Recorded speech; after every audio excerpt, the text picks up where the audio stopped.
ആരോഗ്യവകുപ്പിൽ laboratory സേവനങ്ങൾക്കായി തുടങ്ങുന്ന നിർണയ പദ്ധതിക്ക് തിരിച്ചടിയായി ജീവനക്കാരുടെ കുറവ്. ലാബുകളുടെ ചുമതല നൽകേണ്ട ജില്ലാ ലാബ് ഓഫീസർ തസ്തിക 14 ജില്ലകളിലും ഒഴിഞ്ഞുകിടക്കുകയാണ്. ലാബ് ടെസ്റ്റ് ചെയ്യേണ്ട ജൂനിയർ സയന്റിഫിക് ഓഫീസർമാരുടെ 25 തസ്തികകളിലും നിയമനമായില്ല. Reporter exclusive. പ്രാഥമികാരോഗ്യ കേന്ദ്രങ്ങൾ മുതൽ ജില്ലാ ജനറൽ ആശുപത്രികൾ വരെയുള്ള ഇടങ്ങളിൽ ലാബ് സൗകര്യം കാര്യക്ഷമമാക്കാനാണ് നിർണയ പദ്ധതി തുടങ്ങുന്നത്. ആർദ്രം മിഷന്റെ ഭാഗമായി തുടങ്ങുന്ന പദ്ധതി ഈ സാമ്പത്തിക വർഷം അവസാനത്തോടെ നടപ്പാക്കുമെന്നായിരുന്നു സർക്കാർ പ്രഖ്യാപനം. എന്നാൽ തിരിച്ചടിയാകുന്നത് സുപ്രധാന തസ്തികകളിൽ ജീവനക്കാരില്ലാത്തതാണ്. നിർണയ hub and spoke laboratory network പദ്ധതിയുടെ ഏകോപനം നിർവഹിക്കേണ്ടത് ജില്ലാ ലാബ് ഓഫീസർമാരാണ്. എന്നാൽ നിലവിൽ ഒരു ജില്ലയിൽ പോലും ഈ തസ്തികയിൽ ആളില്ല.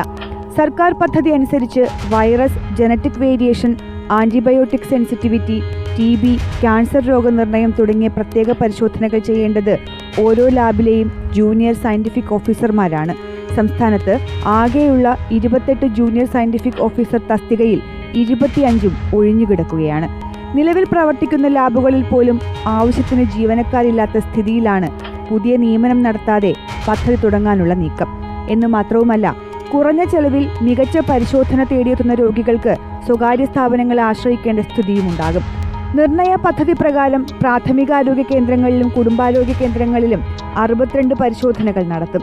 സാമൂഹികാരോഗ്യ കേന്ദ്രങ്ങളിലും ബ്ലോക്ക് കുടുംബാരോഗ്യ കേന്ദ്രങ്ങളിലും 81 പരിശോധനകളും താലൂക്ക് തലത്തിൽ 96 പരിശോധനകളും ജില്ലാ ജനറൽ ആശുപത്രികളിൽ 131 പരിശോധനകളും നടത്താനാണ് ഉദ്ദേശിക്കുന്നത്.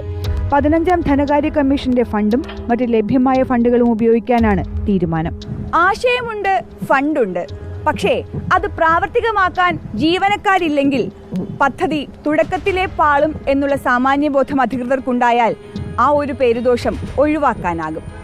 വീഡിയോ ജേർണലിസ്റ്റ് ജിതിനൊപ്പം reporter PR Praveena, in reporter, Kottayam.